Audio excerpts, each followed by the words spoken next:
So part 2 of narratives resistance short സമ്മറിക്കകത്ത് നമ്മൾ നോക്കാൻ പോകുന്നത് തസ്ലിമ നസ്റിൻ്റെ പോവമായിട്ടുള്ള ദ ഗാർമെൻറ്റ് ഗേൾസ് ആണ്. തസ്ലിമ നസ്റിൻ ഒരു ബംഗ്ലാദേശി സ്വീഡിഷ് റൈറ്ററാണ്, ഹ്യൂമൻ റൈറ്റ് ആക്ടിവിസ്റ്റ് ആണ്. വളരെ പവർഫുൾ ആയിട്ടുള്ള റൈറ്റിംഗ്സ് ആണ് and she writes about the liberation of women. So ഇവരുടെ ഈ ഒരു വർക്ക് അല്ലെങ്കിൽ ഈ ഒരു പോം എന്ന് പറയുന്നത് വിമൻ്റെ ഐഡൻറ്റിറ്റിയെക്കുറിച്ചുള്ള ഒരു ഡീപ്പ് സെർച്ച് ആണ്, അല്ലെങ്കിൽ ഡീപ്പ് ക്വസ്റ്റ് ആണ്. ബംഗ്ലാദേശിൻ്റെ ബാക്ക്ഡ്രോപ്പിലാണ് സെറ്റ് ചെയ്തിരിക്കുന്നത്. ബംഗ്ലാദേശ് എന്ന് പറയുമ്പോൾ ഒരു സൗത്ത് ഏഷ്യൻ കൺട്രിയാണ്. അപ്പോൾ religious fundamentalism, domestic violence, illiteracy, child marriage, ഇതൊക്കെ സെവറൽ പാർട്സ് ഓഫ് ബംഗ്ലാദേശിൽ സ്റ്റിൽ കണ്ടിന്യൂ ചെയ്യുന്ന കാര്യമാണ്. അപ്പോൾ സ്ത്രീകളെ വെറും കമ്മോഡിറ്റി ആയിട്ടാണ് അവർ ട്രീറ്റ് ചെയ്യുന്നത്. ആൻഡ് എന്താണ്, മെയിൽ ഓൺ ലുക്കേഴ്സിന് വേണ്ടി അല്ലെങ്കിൽ ആണുങ്ങൾക്ക് വേണ്ടി സ്ത്രീകൾ എന്ത് ചെയ്യണം, അഡോൺ ചെയ്ത് ഒരുങ്ങി എക്സിബിറ്റ് ചെയ്ത് നടക്കണം എന്നാണ് ഒരു വെപ്പ്. ഇപ്പോൾ ഗേൾസ് എന്ന് പറയുന്നത് എന്താണ്, എഡ്യൂക്കേഷന് വേണ്ടി ഒട്ടും വേർത്തിയല്ല, അവരെ കുഞ്ഞു പ്രായത്തിൽ തന്നെ കല്യാണം കഴിച്ചയക്കുന്നു. അതൊക്കെയാണ് ബംഗ്ലാദേശിലൊരു സിസ്റ്റം എന്ന് പറയുന്നത്. എല്ലായിടത്തും ഇല്ല ഉണ്ടെന്നല്ല പറയുന്നത്, സെവറൽ പാർട്സ് ഓഫ് ബംഗ്ലാദേശിൽ. സോ അതുപോലെ തന്നെ റിലീജിയൻ ആണ് ശരിക്കും പറഞ്ഞു കഴിഞ്ഞാൽ സോഷ്യൽ ലോസിനെ ഡിക്റ്റേറ്റ് ചെയ്യുന്നത്. ഓക്കെ, ഒരു എഡ്യൂക്കേറ്റഡ് വിമണ്ണെ ഈ ആളുകൾ അല്ലെങ്കിൽ ഇവരുടെ സൊസൈറ്റി എന്ന് പറയുന്നത് വെറും ഒരു ത്രെട്ട് അല്ലെങ്കിൽ ഒരു ഭീഷണിയായിട്ടാണ് കൺസിഡർ ചെയ്യുന്നത്. സോ എങ്ങനെയാണ് സൊസൈറ്റി സ്ത്രീകളെ സെക്ഷലൈസ് ചെയ്യുന്നത്, സ്ത്രീകളെ എങ്ങനെയാണ് വെറും ഒരു ഒബ്ജക്റ്റ് ആയിട്ട് ഡിമിനിഷ് ചെയ്യുന്നതെന്നാണ് ഈ ഒരു പോം സംസാരിക്കുന്നത്. വെറും ഒബ്ജക്ട്സ് ആയിട്ടാണ്, അതായത് മെയിൽ ഫാന്റസി സാറ്റിസ്ഫൈ ചെയ്യാൻ വേണ്ടിയുള്ള ഒരു ഒബ്ജക്റ്റ് ആയിട്ടാണ് കൺസിഡർ ചെയ്യുന്നത്. മെയിൽ ഗെയ്സ് എന്നുള്ളൊരു കോൺസെപ്റ്റ് നമുക്ക് ഇതിനകത്ത് ഇൻട്രൊഡ്യൂസ് ചെയ്യാൻ സാധിക്കും. മെയിൽ ഗെയ്സ് എന്ന് വെച്ച് കഴിഞ്ഞാൽ ഒരു ഫെമിനിസ്റ്റ് ക്രിട്ടിക് ആയിട്ടുള്ള ലോറ മെൽവേ ആണ് ഇത് ഇൻട്രൊഡ്യൂസ് ചെയ്ത് ഈ ഒരു കോൺസെപ്റ്റ് എന്ന് പറയുന്നത്. മെയിൽ ഗെയ്സ് എന്ന് വെച്ചാൽ ഫീമെയിൽ ബോഡിയെ എന്താണ് പേട്രിയാർക്കൽ സൊസൈറ്റിക്ക് വാച്ച് ചെയ്യാനും കോൺകർ ചെയ്യാനും പൊസസ് ചെയ്യാനും വേണ്ടിയുള്ളൊരു സംതിങ് ആണെന്നാണ് കൺസിഡർ ഈ ഒരു കോൺസെപ്റ്റ് പറയുന്നത്. ഓക്കെ, അതുപോലെ തന്നെ ലോവർ ക്ലാസ് ബംഗ്ലാദേശി വിമനെയാണ് ഇതിനകത്ത് ഡെപ്പിക്ട് ചെയ്തിരിക്കുന്നത്. ഇതിനകത്ത് ആണുങ്ങളെന്ന് പറയുന്നത് വഴിയരികിൽ നിന്ന് ഭയങ്കര സെക്ഷൽ പ്രിഡേറ്റേഴ്സ് ആയിട്ട് സ്ത്രീകളെ ഇങ്ങനെ വായി നോക്കി നിന്ന് and they get their mouth gets watery when they pass, ഇങ്ങനെയൊക്കെ പറഞ്ഞാണ് ശരിക്കും പറഞ്ഞ് ഈ പോയത്തിനകത്ത് പറഞ്ഞിരിക്കുന്നത്. അതായത് സ്ത്രീകളെ കാണുമ്പോൾ വാച്ച് ചെയ്യുമ്പോൾ അവർക്കൊരു വിഷ്യസ് പ്ലഷറാണ് കിട്ടുന്നത്. ഓക്കെ, അതായത് സ്ത്രീകളെ പല രീതിയിലും അവർ ഹരാസ് ചെയ്യുന്നു മൾട്ടിപ്പിൾ വേസിൽ. ഈ ഗാർമെന്റ് ഗേൾസ് എന്ന് പറയുന്നത് അവർ ജോലി കഴിഞ്ഞിട്ട് തിരിച്ച് രാത്രിയായിരിക്കും ചിലപ്പോൾ വരുന്നത്. ആ സമയത്ത് ഇവരെ റേപ്പ് ചെയ്യാനും എന്താ പറയുക, ഇവരെ പേടിപ്പിക്കാനും, ഇവരെ ഒന്ന് വായി നോക്കാനും, ഇവരുടെ അടുത്ത് ആവശ്യമില്ലാത്ത സെക്ഷൽ ജോക്സ് ഒക്കെ പറയാനും ഒക്കെയാണ് ഈ ആണുങ്ങൾ വെയിറ്റ് ചെയ്ത് നിൽക്കുന്നത്. അത് മൂൺ ലൈറ്റിലാണ് ഇവർ തിരിച്ചു വരുന്നത്. ഒക്കെ ഇവർ മൂൺ ലൈറ്റിലാണ് അല്ലെങ്കിൽ നൈറ്റിലാണ് ഇവർ കൂടുതലും എന്താണ് റേപ്പ് ചെയ്യപ്പെടുന്നത് എന്നാണ് പറയുന്നത്. സോ മൂൺലൈറ്റ് നൈറ്റിൻ്റെ ബ്യൂട്ടിയൊക്കെ ആസ്വദിക്കുന്നതിന് പകരം സ്ത്രീകൾ ജോലി കഴിഞ്ഞ് രാത്രി വരുമ്പോഴത്തേക്ക് ഇവരെ റേപ്പ് ചെയ്യാനോ അല്ലെങ്കിൽ ആക്രമിക്കാനുമാണ് ഇങ്ങനെയുള്ള ആണുങ്ങൾ വെയിറ്റ് ചെയ്തിരിക്കുന്നതെന്നാണ് പറയുന്നത്. ലോവർ ക്ലാസ് വർക്കിംഗ് വിമൻ്റെ കണ്ടീഷനെ കുറിച്ചാണ് പറയുന്നത്. എല്ലാ സ്ത്രീകളും ഈ ഒപ്രഷനെതിരെ ഫൈറ്റ് ചെയ്യണം എന്നാണ് പറയുന്നത്. ആൻഡ് ഒരു സ്ത്രീകളുടെ റിയൽ ലിബറേഷൻ ഹാപ്പൻ ചെയ്യുന്നത് women damsels when they stand up for their rights. അതും സംഭവിക്കുമ്പോൾ മാത്രമാണ് സ്ത്രീകൾ റിയൽ ആയിട്ട് ലിബറേറ്റഡ് ആകുന്നത് എന്നാണ് പറയുന്നത്. അപ്പോൾ ഇവിടെ ഈ ഒരു ഫ്ലൈറ്റിൻ്റെ മെറ്റഫർ, പറക്കുന്നതിൻ്റെ മെറ്റഫറാണ് ഇവിടെ യൂസ് ചെയ്തിരിക്കുന്നത്. കാരണം സ്ത്രീകളെല്ലാം ലിബറേറ്റഡ് ആവണം, എൻറ്റയർ വുമൺഹുഡ് യൂണിവേഴ്സിൽ ലിബറേറ്റഡ് ആവണം എന്നുള്ളൊരു കോൺസെപ്റ്റാണ് ഇതിനകത്ത് പറഞ്ഞേക്കുന്നത്. അപ്പോൾ ബംഗ്ലാദേശ്, അതായത് hundreds of birds flying in the Bangladeshi sky എന്ന് വെച്ച് കഴിഞ്ഞാൽ ഫ്യൂച്ചർ പോസിബിലിറ്റിയാണ് കാണിക്കുന്നത്. അപ്പോൾ ബേർഡ്സിൻ്റെ ഫ്ലൈറ്റിനെ ഇങ്ങനെ എപ്പോഴും മെറ്റഫറായിട്ട് ഇമേജ് ആയിട്ട് ഈ ഒരു പോയത്തിനകത്ത് വരുന്നുണ്ട്. ഗാർമെന്റ് ഗേൾസ് ശരിക്കും പറഞ്ഞു കഴിഞ്ഞാൽ ലിബറേറ്റഡ് ആവണം ഈ പേട്രിയാർക്കിയുടെ ചെയിൻസിൽ നിന്ന്. അതാണ്, അതായത് ബേർഡ്സ് എങ്ങനെയാണോ സ്കൈയിൽ ഫ്ലൈ ചെയ്യുന്നത് അതുപോലെ ഗാർമെന്റ് ഗേൾസും അല്ലെങ്കിൽ എൻറ്റയർ വുമൺഹുഡും ലിബറേറ്റഡ് ആവണം from the shackles of patriarchy. അതാണ് ഇവിടെ കാണിക്കുന്നത്. നെക്സ്റ്റ് അടുത്തത് പറയുന്നത് എന്താണ്, പിന്നെ ലൂസില ക്ലിഫ്റ്റൻ്റെ poem in praise of menstruation ആണ്. സോ ലൂസില ക്ലിഫ്റ്റൻ ഒരു ആഫ്രിക്കൻ അമേരിക്കൻ പോയിറ്റാണ്, റൈറ്ററാണ്. ആൻഡ് പിന്നെന്താണ് ഫ്രം ന്യൂയോർക്ക് സിറ്റിയാണ്. പിന്നെന്താണ് അവരുടെ ഈ ഒരു വർക്കിനകത്തെന്ന് പറയുന്നത് മെൻസ്ട്രേഷനെ പ്രൈസ് ചെയ്തുകൊണ്ട് എഴുതിയിരിക്കുന്ന ഒരു വർക്കാണ്. അപ്പോൾ ഇവിടെ ഇതിനെ നമുക്ക് മെൻസ്ട്രേഷൻ പോയട്രി അല്ലെങ്കിൽ പീരീഡ് പോയട്രി എന്ന് വിളിക്കാം. അതായത് മെൻസ്ട്രേഷൻ എന്നുള്ളൊരു കോൺസെപ്റ്റിനെ സറൗണ്ട് ചെയ്തിട്ട് എഴുതുന്ന പോംസിനെയാണ് അല്ലെങ്കിൽ വർക്കിനെയാണ് മെൻസ്ട്രേഷൻ പോയട്രി അല്ലെങ്കിൽ പീരീഡ് പോയട്രി എന്ന് പറയുന്നത്. ഫീമെയിൽ ബോഡിയെയാണ് ഇത് സെൻറ്റർ ചെയ്തിരിക്കുന്നത്. അതായത് ഫീമെയിൽ ബോഡിയെ പേഴ്സണൽ ആൻഡ് പബ്ലിക് റെലംസിൽ വെച്ചിട്ട് ആളുകൾ സ്ക്രൂട്ടനൈസ് ചെയ്യുകയും ഒബ്ജക്ടിഫൈ ചെയ്യുകയും ചെയ്യുന്നു. അതിനെ വെച്ചിട്ടാണ് ഇത് എഴുതിയിരിക്കുന്നത്. അപ്പോൾ മെൻസ്ട്രേഷൻ എന്ന് പറയുന്നത് ശരിക്കും പറഞ്ഞു കഴിഞ്ഞാൽ എന്താ പറയുക, കുറേ മെറ്റഫേഴ്സ് വെച്ചിട്ട് ഇങ്ങനെ എക്സ്പ്ലെയിൻ ചെയ്തിരിക്കുകയാണ് നമ്മുടെ പോയിറ്റ് എന്ന് പറയുന്നത്. അതായത് ആ പീരീഡ് മെൻസ്ട്രേഷൻ്റെ സൈക്ലിക്കൽ നേച്ചറിനെ കുറിച്ചാണ് പറയുന്നത്. സോ ഇവരെ നമുക്കൊരു പീരീഡ് പോയിറ്റ് എന്ന് വിളിക്കാം. പീരീഡ്സിനെ കുറിച്ചാണ് ഇവർ എഴുതുന്നത്. സോ ഒരു കൈൻഡ് ഓഫ് കൺഫെഷണൽ പോയമാണ് ഇതെന്ന് നമുക്ക് വേണമെന്നുണ്ടെങ്കിൽ പറയാം. എമിലി ഡിക്കിൻസൺ ആണ് first poet to write on menstruation എന്ന് പറയുന്നത്. പിന്നീട് Lucille Clifton, Anne Sexton, Rita Dove എന്ന് പറഞ്ഞ ആളുകളൊക്കെ പോയറ്റ്സ് ഒക്കെ ഇതിനെക്കുറിച്ചൊക്കെ എഴുതിയിട്ടുണ്ട്, മെൻസ്ട്രേഷനെ കുറിച്ചൊക്കെ എഴുതിയിട്ടുണ്ട്. ദെൻ ഡിക്കിൻസന്റെ പോം എന്ന് പറയുന്നത് the name of it is ഓട്ടം എന്ന് പറഞ്ഞിട്ടാണ് അവർ മെൻസ്ട്രേഷനെ കുറിച്ച് എഴുതിയിരിക്കുന്നത് കേട്ടോ. പിന്നെ ലൂസില ക്ലിഫ്റ്റിന്റെ ഈ ഒരു പോം എന്ന് പറയുന്നത് മദർ ഓഫ് മെൻസ്ട്രേഷൻ പോമായിട്ടാണ് കൺസിഡർ ചെയ്തിരിക്കുന്നത്. ആൻഡ് സ്ത്രീകൾ മെൻസ്ട്രേഷൻ ഒരു ബയോളജിക്കൽ പ്രോസസ്സായിട്ട് അക്നോളജ് ചെയ്യുക, and they should be free. പിന്നെന്താണ്, ബ്ലഡ് എങ്ങനെയാണ് സ്ത്രീകളുടെ ബോഡിയിൽ നിന്ന് ഒരു റിവർ പോലെ ഫ്ലോ ഔട്ട് ആവുന്നതെന്ന് പറയുന്നുണ്ട്. മെൻസ്ട്രേഷൻ എന്ന് വെച്ച് കഴിഞ്ഞാൽ മോസ്റ്റ്ലി ക്രാംസ് അല്ലെങ്കിൽ പെയിൻ ആണ്. സോ ആ ഒരു പ്രോസസ്സിനെ ഡിലൈറ്റ്ഫുൾ ആക്കുന്നില്ല ഒരിക്കലും. ഇപ്പോൾ റിവർ ഓഫ് മെൻസ്ട്രേഷനെ ഇവിടെ എന്താണ് ബ്യൂട്ടിഫുൾ ആയിട്ടും ഫെയ്ത്ത്ഫുൾ ആയിട്ടും ബ്രേവ് ആയിട്ടും പവർഫുൾ ആയിട്ടും ഒക്കെ കൺസിഡർ ചെയ്യുന്നുണ്ട്. മാത്രമല്ല ഈ മെൻസ്ട്രൽ ബ്ലഡ് ഫ്ലോ ചെയ്യുന്നതിനെ റിവർ ആയിട്ടുള്ള ഇമേജുമായിട്ട് പലപ്പോഴും കമ്പയർ ചെയ്തിട്ടുണ്ട്.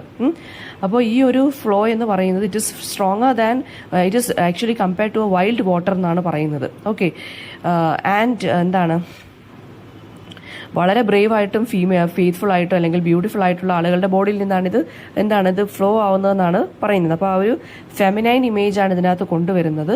മെൻസ്ട്രൽ ടാബു എന്നുള്ള കോൺസെപ്റ്റിനെ ഇവർ നല്ല രീതിയിൽ ഡിസ്ട്രോയ് ചെയ്യുന്നുണ്ട് ഈ ഒരു പോയതിനകത്ത്. അതായത് എന്താണ്, ആളുകൾ പറയാൻ മടിക്കുന്ന കാര്യങ്ങൾ അല്ലെങ്കിൽ ഭയങ്കര എന്താ പറയുക സേക്രഡ് ആൻഡ് ഡിവൈൻ അല്ലെങ്കിൽ എന്തോ ഓപ്പണായിട്ട് പറഞ്ഞു കഴിഞ്ഞാൽ അതൊരു കുറ്റമാവുന്ന കാര്യങ്ങളെ നമ്മൾ ടാബൂസ് എന്ന് പറയുന്നത് അല്ലേ. സോ ഇത് മെൻസ്ട്രൽ ടാബുവിനെ നല്ല രീതിയിൽ ഡിസ്ട്രോയ് ചെയ്യുന്നൊരു കാര്യമാണ് പറയുന്നത്. ആൻഡ് പിന്നെ ഇതിനകത്ത് പറയുന്നതെന്ന് വെച്ച് കഴിഞ്ഞാൽ ഓപ്പണായിട്ട് സംസാരിക്കേണ്ട ഒരു കാര്യമാണ് മെൻസ്ട്രേഷൻ എന്ന് പറയുന്നത്. And it is not something to be treated as a taboo. എന്താണ്, ഒരു റിവർ ആയിട്ടുള്ള ഒരു ഇമേജാണ് ഇവിടെ കൊടുത്തിരിക്കുന്നത്. ആൻഡ് മെൻസ്ട്രേറ്റിംഗ് വിമൻ എന്ന് പറയുന്നത് എന്താണ്, അവർ ശരിക്കും പറഞ്ഞു കഴിഞ്ഞാൽ മാൻകൈൻഡിനെ നെർച്ചർ ചെയ്യുന്നൊരു പ്രോസസ്സാണ് ശരിക്കും പറഞ്ഞാൽ, അല്ലെങ്കിൽ എന്താണ് ഒരു പ്രോസസ്സാണ് മെൻസ്ട്രേഷൻ എന്ന് പറയുന്നത്. സോ അതിനെ എന്താണ് കുറച്ചും കൂടി ബ്രേവ് ആയിട്ടുള്ളൊരു അറ്റംപ്റ്റ് ആയിട്ട് തന്നെ കൺസിഡർ ചെയ്യണം. ഇത് എക്സ്പീരിയൻസിനെ സ്ത്രീകളെയും ബ്രേവ് ആൻഡ് ബ്യൂട്ടിഫുൾ ആയിട്ടാണ് കൺസിഡർ ചെയ്യേണ്ടത്. എന്താ പറയുക, മെൻസ്ട്രൽ ഫ്ലോ എന്ന് പറയുന്നത് എന്താണ്, സ്ത്രീകളുടെ ഫെർട്ടിലിറ്റിയാണ് കാണിക്കുന്നത്. നേച്ചറിൻ്റെ ഇമേജ് യൂസ് ചെയ്തിട്ടുണ്ട്, ഫീമെയിൽ സെക്ഷുവാലിറ്റിയുടെ ഇമേജ് യൂസ് ചെയ്തിട്ടുണ്ട്. പിന്നെന്താണ്, ഒരു ലൈഫ് ഫോഴ്സ് ആയിട്ടാണ് മെൻസ്ട്രേഷൻ ഇവിടെ കൺസിഡർ ചെയ്തിരിക്കുന്നത്. പിന്നെ കൂടുതൽ നിങ്ങൾക്ക് ഈ ഒരു പോയത്തിനെ കുറിച്ചുള്ള എക്സ്പ്ലനേഷൻ വേണമെന്നുണ്ടെങ്കിൽ സെപ്പറേറ്റ് ആയിട്ട് ഈ ഒരു പോയത്തിനെ കുറിച്ച് എക്സ്പ്ലനേഷൻ ഇട്ടിട്ടുണ്ട്. ഇത് ജസ്റ്റ് ഒരു ഓവറോൾ സമ്മറിയാണ് ഞാനിപ്പോൾ പറഞ്ഞു പോയേക്കുന്നത്. പിന്നെ നമുക്ക് ഈ പോയത്തിനകത്ത് കാണാൻ പറ്റുന്ന മറ്റൊരു പ്രത്യേകത എന്താണെന്ന് വെച്ച് കഴിഞ്ഞാൽ മെൻസ്ട്രേഷനെ സ്റ്റിഗ്മറ്റൈസ് ചെയ്യുവാണ് അല്ലെങ്കിൽ നോർമലൈസ് ചെയ്ത് കാണിക്കാൻ ശ്രമിക്കുവാണ്. ഒരു കൈൻഡ് ഓഫ് റെവല്യൂഷണറി പോവമാണിത്. പവർ ഓഫ് മെൻസ്ട്രേഷനെ കുറിച്ചാണ് ഇത് പറയുന്നത്, അല്ലെങ്കിൽ ഏൻഷ്യൻ ഫെമിനൈൻ എനർജിയെക്കുറിച്ച് ഇത് പറയുന്നുണ്ട്. പിന്നെ ഈ ഒരു പോയത്തിന് പങ്ക്ച്വേഷനോ റെപ്പറ്റീഷനോ ഒന്നും ഇല്ല. ഓക്കെ, അത് എന്ന് വെച്ച് കഴിഞ്ഞാൽ ഒരു എക്സ്പെരിമെൻ്റൽ കൈൻഡ് ഓഫ് പോവമായിട്ടാണ് ഇത് എഴുതിയിരിക്കുന്നത്. അപ്പോൾ മെൻസ്ട്രേഷൻ്റെ ആ ഒരു എക്സ്പീരിയൻസിനെ മിസ്റ്റിക്കൽ റിവർ പോലെയാണ് കൺസിഡർ ചെയ്തിരിക്കുന്നത് അല്ലെങ്കിൽ കമ്പയർ ചെയ്തിരിക്കുന്നത്. ആൻഡ് ഈ ഒരു മെൻസ്ട്രേഷൻ എന്ന് പറയുന്നത് അല്ലെങ്കിൽ ഈ ഒരു മിസ്റ്റിക്കൽ റിവർ എല്ലാ ജീവജാലങ്ങളെയും തമ്മിൽ കണക്ട് ചെയ്യുന്നൊരു കാര്യമാണ്. And it is a great tide of life എന്നാണ്, ടൈഡ് ഓഫ് ലൈഫ് എന്നാണ് ഇത് പറഞ്ഞിരിക്കുന്നത്. അപ്പോൾ ലൂസില ക്ലിഫ്റ്റൻ ഒരു അമേരിക്കൻ ആണ്, ബൈ നാഷണൽ കേട്ടോ. അടുത്ത വർക്ക് നമ്മൾ അനലൈസ് ചെയ്യാൻ പോകുന്നത് എന്ന് പറയുന്നത് Nelson Mandela prisoner to president എന്നുള്ള ഒരു കൈൻഡ് ഓഫ് ഡോക്യുമെന്ററിയാണ്. പീറ്റർ ഡേവിസിന്റെ ഡോക്യുമെന്ററിയാണത്. സോ പീറ്റർ ഡേവിസിന്റെ ഈ ഒരു ഡോക്യുമെന്ററി എന്ന് പറയുന്നത് നെൽസൺ മണ്ടേലയുടെ ഇമ്പോർട്ടൻസിനെ കുറിച്ചും and how he became a very symbol of resistance to apartheid, racial discrimination എന്നുള്ള പ്രോസസ്സ്. അതായത് അപ്പാർത്തീഡിന് വേണ്ടി അദ്ദേഹം എങ്ങനെ, അതായത് അതിനെതിരെ എങ്ങനെ അദ്ദേഹം ഫൈറ്റ് ചെയ്തു എന്നുള്ള കാര്യങ്ങളാണ്. ആസ് എ പ്രസിഡന്റ് 1994 അദ്ദേഹം പ്രസിഡന്റ് ആയി. സോ ആ ഒരു ഡോക്യുമെന്റ് 1994 ഈ ഒരു ഡോക്യുമെന്ററി പുറത്തിറക്കുന്നത്. സോ അദ്ദേഹം എങ്ങനെ ആസ് എ പ്രസിഡന്റ് ഈ ഒരു റേഷ്യൽ അപ്പാർത്തീഡിനെതിരെ, റേഷ്യൽ ഡിസ്ക്രിമിനേഷനെതിരെ ഫൈറ്റ് ചെയ്തു എന്നും and how he became A simple of എന്താ പറയുക റെസിസ്റ്റൻസ് എന്നാണ് നമ്മൾ ഈ ഒരു വർക്കിനകത്ത് നോക്കുന്നത്. ഇതൊരു കൈൻഡ് ഓഫ് ഡോക്യുമെന്ററിയാണ്. മണ്ടേലയുടെ ലൈഫ് സ്റ്റാർട്ടിങ് ഫ്രം അദ്ദേഹം ജയിലിലായ റോബൻ ഐലൻഡിൽ നിന്ന് തുടങ്ങി, അതായത് അദ്ദേഹത്തിന്റെ പ്രിസണിൽ ആവുന്നത് തൊട്ട് 27 ലോങ് ഇയേഴ്സ്, ഇദ്ദേഹത്തിന്റെ ഫൈനൽ റിലീസ് വരെയുള്ള കാര്യങ്ങളാണ് ഇദ്ദേഹം പറയുന്നത്. Peter Davis domestic conflict in his life, അദ്ദേഹത്തിന്റെ മാരിറ്റൽ ലൈഫിൽ കുറേ പ്രോബ്ലംസ് ഉണ്ടായിരുന്നു. അതുപോലെ തന്നെ അപ്പാർത്തൈഡ് എങ്ങനെ അബോളിഷ് ചെയ്തു, സൗത്ത് ആഫ്രിക്കൻ ഡെമോക്രാറ്റിക് ഇലക്ഷൻസിൽ ഇദ്ദേഹം എങ്ങനെയാണ് ആസ് എ പ്രസിഡന്റ് വിൻ ചെയ്തത്, ഇങ്ങനെയുള്ള കാര്യങ്ങളൊക്കെയാണ് ഇദ്ദേഹം എന്ത് ചെയ്യുന്നത് ഈ ഒരു ഡോക്യുമെൻ്ററിക്കകത്ത് പറയുന്നത്. അതായത് മണ്ടേലയുടെ കുറേ ഇൻ്റർവ്യൂ സെഗ്മെൻറ്റ്സ് ഉണ്ട്. അദ്ദേഹത്തിൻ്റെ ഫോർമർ വൈഫായിട്ടുള്ള മിന്നി മണ്ടേല, പിന്നെ ഡോട്ടർ സിൻസി മണ്ടേല, അതുപോലെ തന്നെ അദ്ദേഹത്തിൻ്റെ ഫ്രണ്ടായിട്ടുള്ള ആർച്ച് ബിഷപ്പ് ഡെസ്മണ്ട് ടുട്ടു, ഇവരെക്കുറിച്ചൊക്കെയാണ് ഈ ഡോക്യുമെൻ്ററി പ്രസൻറ്റ് ചെയ്യുന്നത്. അപ്പോൾ സൗത്ത് ആഫ്രിക്കൻ സൊസൈറ്റിയുടെ ആ ഒരു ഗ്ലെയറിംഗ് കോൺട്രഡിക്ഷൻസും പിന്നെ അതുപോലെ തന്നെ 1994 ഇലക്ഷൻസിനെ കുറിച്ചൊക്കെ പറയുന്നുണ്ട്. ആൻഡ് ആഫ്രിക്കൻ അതായത് മെജോറിറ്റി ഓഫ് ദ വോട്ടേഴ്സ് എങ്ങനെയാണ് ആഫ്രിക്കൻ നാഷണൽ കോൺഗ്രസിലെ ആളുകൾ കുറേ പേര് വോട്ട് ചെയ്യണം, അതായത് ഇലക്ഷൻ വന്നപ്പോൾ വോട്ട് ചെയ്യണം എന്നൊക്കെ പറഞ്ഞെങ്കിലും majority of the African people എന്ന് പറയുന്നത് ദേ വെർ ഇല്ലിറ്ററേറ്റ് ആയിരുന്നു വോട്ടേഴ്സ്. ആൻഡ് ഇലക്ഷൻ പ്രോസസ്സിനെ കുറിച്ചൊക്കെ ഇഗ്നോറൻ്റ് ആയിരുന്നു. ആൻഡ് 15 മില്യൺ വോട്ടേഴ്സിനും ശരിക്കും പറഞ്ഞു കഴിഞ്ഞാൽ അവരൊക്കെ ആദ്യമായിട്ടാണ് ഫസ്റ്റ് വോട്ട് രേഖപ്പെടുത്താൻ പോകുന്നത് തന്നെ. സോ അവർക്ക് വോട്ടിങ്ങിനെ കുറിച്ചുള്ള ജനറൽ അവയർനെസ് പോലും ഇല്ലായിരുന്നു. ആൻഡ് അൺഫോർച്ചുനേറ്റ്ലി സൗത്ത് ആഫ്രിക്കൻ ഗവൺമെൻറ്റും പൊളിറ്റിക്കൽ പാർട്ടീസും ഈ ഇഷ്യൂസിനെയൊക്കെ അഡ്രസ്സ് ചെയ്യാൻ വേണ്ടി അവർ ശരിക്കും പറഞ്ഞു കഴിഞ്ഞാൽ ഫെയിൽ ആയിക്കൊണ്ടിരിക്കുമായിരുന്നു. അപ്പാർത്തൈഡ് എന്ന് വെച്ചാൽ റേഷ്യൽ സെഗ്രിഗേഷൻ എന്നാണ്. So importance of Nelson Mandela, അതാണ് ഇതിനകത്ത് നമ്മൾ നോക്കുന്നത്, from prisoner to president. So 1988 ഇത് ഒറിജിനലി മേക്ക് ചെയ്തത് ഈ ഒരു ഡോക്യുമെന്ററി. മണ്ടേല റോബൻ ഐലൻഡിൽ 14 വർഷത്തെ ലൈഫ് സെന്റൻസിൽ കിടക്കുന്ന സമയത്തായിരുന്നു. ആൻഡ് ഈ ഡോക്യുമെന്ററിക്കകത്ത് അദ്ദേഹത്തിന്റെ ഫാമിലി മെമ്പേഴ്സും ഫ്രണ്ട്സിനെ കുറിച്ചും പറയുന്നുണ്ട്. പിന്നെന്താണ്, then 27 long years after his prison list, 14 years അല്ല 27 long yearsന് ശേഷമാണ് അദ്ദേഹം റോബൻ ഐലൻഡ് പ്രിസണിൽ നിന്ന് ഇറങ്ങുന്നത്. അപ്പോൾ അദ്ദേഹത്തിന് ആ സമയത്തുണ്ടായ ഡൊമസ്റ്റിക് കോൺഫ്ലിക്റ്റിനെ കുറിച്ചൊക്കെ ഇദ്ദേഹം പറയുന്നുണ്ട്. അതുപോലെ തന്നെ നെൽസൺ മണ്ടേലയും ആഫ്രിക്കൻ നാഷണൽ കോൺഗ്രസും കൂടി ഇലക്ഷന്റെ കാര്യത്തിന് വേണ്ടി നിന്നപ്പോഴാണ് ശരിക്കും പറഞ്ഞാൽ ഇവർ മനസ്സിലാക്കുന്നത് ഇത്രയും വോട്ടേഴ്സ് ഇല്ലിറ്ററേറ്റ് ആണെന്നും ഇലക്ഷൻ പ്രോസസ്സ് അറിയത്തില്ലെന്നുള്ള കാര്യം. സോ അൺഫോർച്ചുനേറ്റ്ലി ഇതൊക്കെ പാർട്ടി അഡ്രസ്സ് ചെയ്യാൻ ഒരുപാട് വൈകിപ്പോയായിരുന്നു. അപ്പോൾ പാർട്ടിയും ക്യാമ്പയിനും ഒക്കെ ഇങ്ങനെ റാലി ചെയ്തുകൊണ്ടിരുന്ന സമയത്ത് മണ്ടേല ഒരു റെവല്യൂഷണറി ഫ്രീഡം ഫൈറ്ററിന്റെ ഒരു ഇമേജ് ആയിരുന്നു അദ്ദേഹത്തിന് ഉണ്ടായിരുന്നത്. പക്ഷേ പാർട്ടിക്ക് ഒരു സ്ട്രോങ് ഐഡിയോളജി ഇല്ലായിരുന്നു, ഒരു ആക്ഷൻ പ്ലാൻ ഇല്ലായിരുന്നു.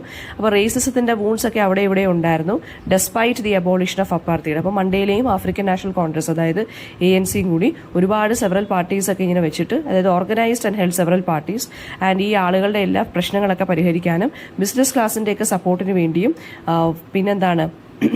ഈ അവിടെ ഉള്ള ആളുകൾ, വൈറ്റ് ആയിട്ടുള്ള ആളുകൾ എന്തൊക്കെ പ്രോബ്ലംസ് ഫേസ് ചെയ്തു എന്നുള്ളതും ഒക്കെ അഡ്രസ്സ് ചെയ്യാൻ വേണ്ടി ഒരുപാട് മീറ്റിംഗ്സും കാര്യങ്ങളും ഒക്കെ ഇദ്ദേഹം തന്നെ കണ്ടക്ട് ചെയ്തിരുന്നു കേട്ടോ.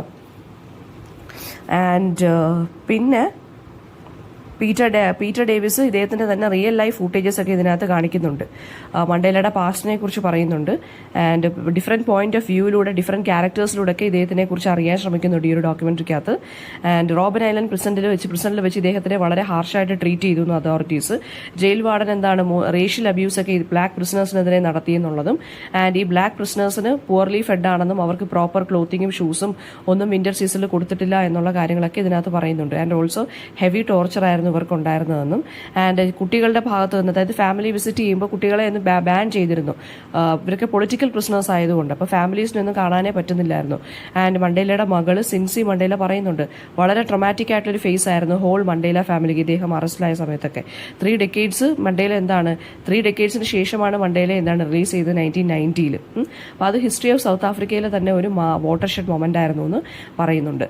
പിന്നീട് പ്രസിഡന്റ് FWD ക്ലർക്കാണ് അപ്പാർത്തൈഡിനെ അബോളിഷ് ചെയ്ത് 1990. എന്നിട്ട് ഡെമോക്രാറ്റിക് ഇലക്ഷൻസിന് 1994 ഏപ്രിൽ അനൗൺസ് ചെയ്യുന്നു. And Nelson Mandela African national കോൺഗ്രസും വിക്ടോറിയസ് ആയിട്ട് ഇലക്ഷനിൽ വരുന്നു. And he was elected as A first president of democratic south Africa. അപ്പോൾ ഇത് ഇത്രയും കാര്യങ്ങളാണ് ഇതിനകത്ത് പറയുന്നത്. നെക്സ്റ്റ് ജൂലിയൻ അസാഞ്ചിന്റെ കോൺസ്പിറസി എന്നുള്ള ആ ഒരു ചാപ്റ്റർ എന്ന് പറയുന്നത് ഷോർട്ട് സമ്മറി വെച്ചിട്ട് നിങ്ങൾക്ക് വലുതായിട്ട് പോയിന്റ്സ് കൂടുതൽ കിട്ടത്തില്ല. പക്ഷെ അതിന് ഭേദം നിങ്ങൾ ആ ഓഡിയോ ലിസൺ ചെയ്യുന്നതായിരിക്കും നല്ലത്. കോൺസ്പിറസി എന്താണെന്ന് കുറേ ടേംസ് ഒക്കെ അതിനകത്തുണ്ട്, കുറച്ച് ഇൻസിഡൻസ് കാര്യങ്ങളൊക്കെ പറയുന്നുണ്ട്. സോ അത് നിങ്ങൾ ആ എക്സ്പ്ലനേഷൻ വീഡിയോ തന്നെ കേൾക്കുന്നതായിരിക്കും നല്ലത്. എന്നാലും കുറച്ച് റഫായിട്ടുള്ള കാര്യം പറയാനാണെന്നുണ്ടെങ്കിൽ ജൂലിയൻ പോൾ അസാഞ്ച് എന്ന് പറയുന്നത് he is a founder of WikiLeaks, ഒരു ഓസ്ട്രേലിയൻ ആക്ടിവിസ്റ്റ് ആൻഡ് എഡിറ്ററാണ്, കമ്പ്യൂട്ടർ പ്രോഗ്രാമർ ആൻഡ് പബ്ലിഷറാണ്. വിക്കി ലീക്സ് എന്ന് പറയുന്നത് അതിന്റെ ഫൗണ്ടറാണ് ഇദ്ദേഹം. വിക്കി ലീക്സ് എന്ന് പറയുന്ന ഒരു കൈൻഡ് ഓഫ് മീഡിയ ഓർഗനൈസേഷനാണ് 2006 ഫോം ചെയ്തത്. ഓക്കെ, അപ്പം അസാഞ്ച് ശരിക്കും പറഞ്ഞു കഴിഞ്ഞാൽ എന്തിനെക്കുറിച്ചാണ് പറയുന്നതെന്ന് വെച്ച് കഴിഞ്ഞാൽ പൊളിറ്റിക്കൽ പവറിനെ കുറിച്ചും അതുപോലെ തന്നെ എന്താണ് പൊളിറ്റിക്കൽ പവർ എന്ന് പറയുന്നത് ശരിക്കും പറഞ്ഞാൽ based on secrets and conspiracy ആണ്. അതായത് അതായത് ഇദ്ദേഹം ആർഗ്യൂ ചെയ്യുന്നതെന്ന് വെച്ചാൽ ഗവൺമെൻറ്റ്സ് തന്നെ എന്ത് ചെയ്യുകയാണ്, അതോറിറ്റേറിയൻ ഗവൺമെൻറ്റ്സും ഇൻസ്റ്റിറ്റ്യൂഷൻസിനെ കറപ്റ്റ് ആക്കുന്നു എന്നും ആൻഡ് അവരെന്ന് പറയുന്നത് എന്താണ്, ഇൻഫർമേഷൻ എല്ലാം റെസ്ട്രിക്റ്റ് ചെയ്ത് കൺട്രോൾ ചെയ്ത് അവരെക്കുറിച്ചുള്ള കൂടുതൽ ഇൻഫർമേഷൻ പുറത്തിറങ്ങാതെ അവരെക്കുറിച്ചുള്ള നെഗറ്റീവ് സൈഡൊന്നും പുറത്തിറങ്ങാതെ എല്ലാത്തിനെയും കൺട്രോൾ ചെയ്തിട്ടാണ് അവർ റൂൾ ചെയ്യുന്നതെന്നാണ് പറയുന്നത്. ഓക്കെ, അപ്പം ഈ ഹിഡൻ ട്രൂത്ത് ഒക്കെ എക്സ്പോസ് ചെയ്യാൻ വേണ്ടിയാണ് അദ്ദേഹം വിക്കി ലീക്സ് എന്നുള്ള ഇത് ഫൗണ്ട് ചെയ്തിരിക്കുന്നത്. അപ്പോൾ അസാഞ്ച് ഗവൺമെന്റിനെ ഡിഫൈൻ ചെയ്യുന്നുണ്ട്, ഓർഗനൈസേഷൻസിനെയൊക്കെ ഡിഫൈൻ ചെയ്യുന്നത് കോൺസ്പിറസീസ് പോലെയാണ്. Because they have secret communication networks എന്നാണ് പറയുന്നത്. പവർ മെയിൻറ്റെയിൻ ചെയ്യാൻ വേണ്ടി അവർക്ക് കമ്മ്യൂണിക്കേഷൻ നെറ്റ്വർക്ക്സ് ഉണ്ടെന്നും ഈ കോൺസ്പിറസീസ് എന്ന് പറയുന്നത് just not about plotting crimes, അതിനുവേണ്ടി മാത്രമല്ല ഇൻഫർമേഷനെയും ഡിസിഷൻ മേക്കിങ്ങിനെയൊക്കെ കൺട്രോൾ ചെയ്യാൻ വേണ്ടിയുള്ള ഒരു ആക്സസ് ആയിട്ടുമാണ് ഇവർ ഈ കോൺസ്പിറസീസിനെ കാണുന്നത്. ഈ അതോറിറ്റേറിയൻ റെജീംസ് അല്ലെങ്കിൽ ഈ ഗ്രൂപ്പ്സ് അല്ലെങ്കിൽ ബ്യൂറോക്രസീസ് എന്ന് പറയുന്നത് ഫംഗ്ഷൻ ചെയ്യുന്നത് ഇവരെക്കുറിച്ചുള്ള നോളജ് അധികം പുറത്തു പോകാതെയും അതിനെ റെസ്ട്രിക്റ്റ് ചെയ്തും പബ്ലിക്കിനെ കൂടുതൽ പ്രിവെന്റ് ചെയ്യുവാണ്. വാട്ട് ഇസ് റിയലി ഹാപ്പനിങ് എന്നുള്ളൊരു അണ്ടർസ്റ്റാൻഡിങ്ങിൽ നിന്ന് പബ്ലിക്കിനെ പ്രിവെന്റ് ചെയ്യുന്നതാണ് ഇവരുടെ ജോലി എന്നാണ് പറയുന്നത്. ഈ ലീക്ഡ് ഇൻഫർമേഷൻ എന്ന് പറയുന്നത് ഈ കോൺസ്പിറസി, അതായത് ഈ ഇവരെക്കുറിച്ചുള്ള ഇൻഫർമേഷൻ ലീക്ക് ചെയ്ത് കഴിഞ്ഞാൽ ഈ കോൺസ്പിറസീസ് ഒക്കെ വീക്കൻ ചെയ്യുമെന്നും ഈ ഇന്റേണൽ കമ്മ്യൂണിക്കേഷനൊക്കെ എക്സ്പോസ് ചെയ്യാൻ വേണ്ടിയാണ് ഇദ്ദേഹം കുറേ കോൺസ്പിറസീസ് ഒക്കെ ഗൂഢാലോചനകളൊക്കെ ലീക്ക് ചെയ്തെന്നാണ് ഇദ്ദേഹം പറയുന്നത്. പിന്നെ instead of directly attacking A government അല്ലെങ്കിൽ ഇൻസ്റ്റിറ്റ്യൂഷൻ, ജൂലിയൻ അസാഞ്ച് സജസ്റ്റ് ചെയ്യുന്നത് അവരുടെ ഈ ഒരു സീക്രട്ട് കമ്മ്യൂണിക്കേഷൻ ചാനൽസ് തകർക്കുക. സോ അതുകൊണ്ട് അവരെ ലെസ് ഇഫക്റ്റീവായിട്ട് അവർ മാറും. ഈ ലീക്സ് അല്ലെങ്കിൽ ട്രാൻസ്പെറൻസി എന്ന് പറയുന്നത് അവർക്ക് കൂടുതൽ കോൺസ്പിറസീസ് ഉണ്ടാക്കാൻ അല്ലെങ്കിൽ ക്രിയേറ്റ് ചെയ്യാൻ ഹാർഡർ ആക്കുമെന്നും അവരെ അത് കൊളാപ്സ് ചെയ്യുമെന്നുമാണ് ഇദ്ദേഹം പറയുന്നത്. അപ്പം ഇദ്ദേഹം ഇന്റർനെറ്റ് വഴിയാണ് ഇത് ഈ ഒരു കൈൻഡ് ഓഫ് ഇതൊക്കെ ചെയ്യുന്നത്. അപ്പം വിക്കി ലീക്സ് എന്ന് പറയുന്നത് ശരിക്കും പറഞ്ഞു കഴിഞ്ഞാൽ ഈ ഗവൺമെന്റ് ക്ലാസിഫൈഡ് ആയിട്ട് വെക്കുന്ന കോർപ്പറേറ്റ് സീക്രട്സ് അല്ലെങ്കിൽ പവർ സ്ട്രക്ചേഴ്സ് ഇതിനെയൊക്കെ എക്സ്പോസ് ചെയ്യുക എന്നുള്ളതാണ് ഇദ്ദേഹത്തിന്റെ ഒരു ജോലി എന്ന് പറയുന്നത്. ഓക്കെ, ഈ വിക്കി ലീക്സ് ശരിക്കും പറഞ്ഞാൽ കുറച്ച് മേജർ ലീക്സ് ഒക്കെ പബ്ലിഷ് ചെയ്തിട്ടുണ്ട്. അതായത് US-ന്റെ മിലിറ്ററി റിപ്പോർട്ട്സ്, ഇറാഖിനെ കുറിച്ചും അഫ്ഗാനിസ്ഥാൻ വാറിനെ കുറിച്ചുമുള്ള യുണൈറ്റഡ് സ്റ്റേറ്റ്സിന്റെ വളരെ ഒഫീഷ്യൽ ആയിട്ടുള്ള മിലിറ്ററി റിപ്പോർട്ട്സ് ഒക്കെ ഇദ്ദേഹം ലീക്ക് ചെയ്തിട്ടുണ്ട്. അതുപോലെ തന്നെ ഗ്ലോബൽ പൊളിറ്റിക്കൽ സീക്രട്സ് ഒക്കെ ഇദ്ദേഹം ലീക്ക് ചെയ്തിട്ടുണ്ട്. ആൻഡ് ജൂലിയൻ അസാഞ്ചിനെ ഒരു ത്രെട്ടായിട്ടാണ് എസ്പെഷ്യലി US കൺസിഡർ ചെയ്യുന്നത്. ആൻഡ് അദ്ദേഹത്തിനെ അറസ്റ്റ് ചെയ്തിട്ടുണ്ട്. ഇപ്പോഴും ഈ ലീഗൽ ബാറ്റിൽസ് ഒക്കെ കണ്ടിന്യൂ ചെയ്തുകൊണ്ട് പോവുകയാണ്. അപ്പോൾ പവറിനെ കുറിച്ചും സീക്രസിയെ കുറിച്ചുമാണ് ഇദ്ദേഹം റിവീൽ ചെയ്യുന്നത് ഈ ഒരു ലെസണിനകത്ത്. നെക്സ്റ്റ് സെജോണ ട്രൂത്തിന്റെ എയിൻറ്റ് ഐ എ വുമൺ എന്നുള്ള ഒരു വർക്കാണ് നമ്മൾ നോക്കാൻ പോകുന്നത്. സെജോണ ട്രൂത്ത് എന്ന് പറയുന്നത് ഫെമിനിസ്റ്റിക് ആയിട്ടുള്ള ഇതൊരു സ്പീച്ചാണ് കേട്ടോ. ഈ ഒരു സ്പീച്ച് എന്ന് പറയുന്നത് സ്ലേവറിയെ കുറിച്ചും അതുപോലെ തന്നെ ആഫ്രിക്കൻ അമേരിക്കൻ വുമണിനെ കുറിച്ചൊക്കെ അവർക്ക് വേണ്ടുന്ന ഈക്വൽ റൈറ്റ്സിനെയൊക്കെ ക്ലെയിം ചെയ്യണം എന്നാണ് പറയുന്നത്. ഒരു അതോറിറ്റേറ്റീവ് ടോണിലാണ് സെജോണ ട്രൂത്ത് ഈ ഒരു ഇത് ബിഗിൻ ചെയ്യുന്നത്. ഓക്കെ, അതായത് black people from north and women from south എന്ന് പറയുന്നത് അവരവരുടെ റൈറ്റ്സിന് വേണ്ടി എന്ത് ചെയ്യാണ്, ഫൈറ്റ് ചെയ്തുകൊണ്ടിരിക്കുകയാണെന്നും പക്ഷേ വൈറ്റ് മെൻ ആണ് അവരെ ഡിഫിക്കൽട്ട് പൊസിഷനിൽ കൊണ്ടെത്തിക്കുന്നതെന്നാണ് ഇവർ പറയുന്നത്. ഓക്കെ, വളരെ സർക്കാസ്റ്റിക് ആയിട്ടുള്ള ടോണിലാണ്. അതായത് ബ്ലാക്ക് വിമനെ എങ്ങനെ ട്രീറ്റ് ചെയ്യുന്നു വൈറ്റ് വിമൻ, അതിനെക്കുറിച്ചൊക്കെയാണ് ഇവർ സംസാരിക്കുന്നത്. ഇപ്പോൾ പേട്രിയാർക്കിയെ കുറിച്ചൊക്കെ ഇവർ പറയുന്നുണ്ട്. അപ്പോൾ ഇവർ ഒരു ഓഡിയൻസിൻ്റെ അടുത്ത് റേസ് ചെയ്യുന്ന ഒരു ക്വസ്റ്റ്യൻ ആണ് ഐൻറ്റ് ഐ എ വുമൺ എന്നുള്ളത്. അതായത് ഓഡിയൻസിൻ്റെ അടുത്ത് അക്നോളജ് ചെയ്യാൻ പറയുകയാണ് ബ്ലാക്ക് വിമന്റെ ഡിസ്ക്രിമിനേഷനെ കുറിച്ച്. അപ്പോൾ ട്രൂത്ത്, അതായത് ഇവർ പറയുന്നതെന്ന് വെച്ച് കഴിഞ്ഞാൽ she is just A strong as a man എന്നാണ് ഇവർ പറയുന്നത്. ഇവർക്ക് അതേ എബിലിറ്റി ഉണ്ട്, സ്ത്രീകൾക്ക് അതേ എബിലിറ്റി ഉണ്ട്, ആണുങ്ങളുടെ പോലെ തന്നെ വർക്ക് ചെയ്യാനുള്ള എബിലിറ്റി ഉണ്ട്. അഗ്രികൾച്ചറൽ വർക്കൊക്കെ ഇവർ സ്വന്തമായിട്ട് ചെയ്തിട്ടുള്ള ആസ് എ സ്ത്രീ അല്ലെങ്കിൽ ആസ് എ വുമൺ ഇവർ ചെയ്തിട്ടുള്ള അഗ്രികൾച്ചറൽ വർക്കും ഇവർക്ക് ഈക്വൽ സ്ട്രെങ്ത് ആണ് ആണുങ്ങളുമായിട്ട് കമ്പയർ ചെയ്ത് നോക്കുമ്പോഴെന്നൊക്കെ പറയുന്നുണ്ട്. അതായത് ബ്ലാക്ക് വിമണ് ഈക്വൽ സ്ട്രെങ്ത് ആണുള്ളത്. അപ്പോൾ ഒരു ഇമോഷണൽ സ്ട്രെങ്ത് ഇവർക്കുണ്ട്. കാരണം ഇവർ ഒരുപാട് മൾട്ടിപ്പിൾ ചിൽഡ്രൻ ഇവർ ബർത്ത് കൊടുത്തിട്ടുണ്ട്, ഈ സെജോണ ട്രൂത്ത് തന്നെ.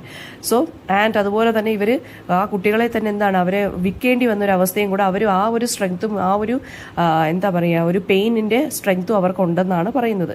പക്ഷേ എന്നിട്ട് ഇവർ പറയുന്നതെന്ന് വെച്ച് കഴിഞ്ഞാൽ സ്ത്രീകൾക്ക് ആണുങ്ങളുടെ അത്രയുള്ള ഇന്റലക്ച്വൽ എബിലിറ്റി അല്ലെങ്കിൽ ഇന്റലക്ച്വൽ ഇനിക്വാളിറ്റിയാണ് അവർ ഫേസ് ചെയ്യുന്നതെന്നും സ്ത്രീകൾക്ക് ആണുങ്ങളുടെ അത്രയുള്ള ഒരു ഇതില്ലെന്നും ഒക്കെ ആര് പറയുവാണ്, നമ്മുടെ അതായത് പേട്രിയാർക്കി ഇങ്ങനെയാണ് കമ്പോസ് ചെയ്യുന്നത്. സ്ത്രീകൾക്ക് ആണുങ്ങളുടെ അത്രയുള്ള ഒരു ഇന്റലക്ച്വൽ എബിലിറ്റി ഇല്ല, അവർക്ക് ഇന്റലക്ച്വൽ ഇക്വാളിറ്റി ഇല്ല എന്ന് പറഞ്ഞിട്ടാണ് അവരെ സപ്രസ് ചെയ്യുന്നത് അല്ലേ. അതൊരു മിസ്കൺസെപ്ഷൻ ആണെന്നാണ് പറയുന്നത്. വിമൻ എന്ന് പറയുന്നത് ഇന്റലക്ച്വലി വീക്കർ ദാൻ മെൻ എന്നുള്ളത് ഒരു സൊസൈറ്റിയുടെ തന്നെ മിസ്കൺസെപ്ഷൻ ആണെന്നും ട്രൂത്ത് എന്താണെന്ന് വെച്ച് കഴിഞ്ഞാൽ വിമന്റെ ഇന്റലിജൻസ് എന്ന് പറയുന്നത് എന്താണ്, ഏറ്റവും അതായത് ഭയങ്കര കൂടുതലാണെന്നും ഒക്കെ ഇവർ പറയുന്നുണ്ട്. മെൻ എന്ന് പറയുന്നത് സെൽഫിഷ് ആയതുകൊണ്ടാണ് സ്ത്രീകളെ എപ്പോഴും സ്മോളർ മെഷറിൽ അളക്കാൻ ശ്രമിക്കുന്നതെന്നാണ് പറയുന്നത്. സോ ഇന്റലക്ച്വൽ കപ്പാസിറ്റി വെച്ചിട്ടൊന്നും ശരിക്കും പറഞ്ഞു കഴിഞ്ഞാൽ സ്ത്രീകളുടെ റൈറ്റ്സിനെ ഒന്നും ക്വസ്റ്റ്യൻ ചെയ്യാനൊന്നും ആർക്കും ഒരു ഇതുമില്ലെന്നാണ് ഇവർ പറയുന്നത്. ബിബ്ലിക്കൽ റെഫറൻസസ് ഒക്കെ ഇവർ പറയുന്നുണ്ട് ജെൻഡർ ഇക്വാളിറ്റിക്ക് വേണ്ടി.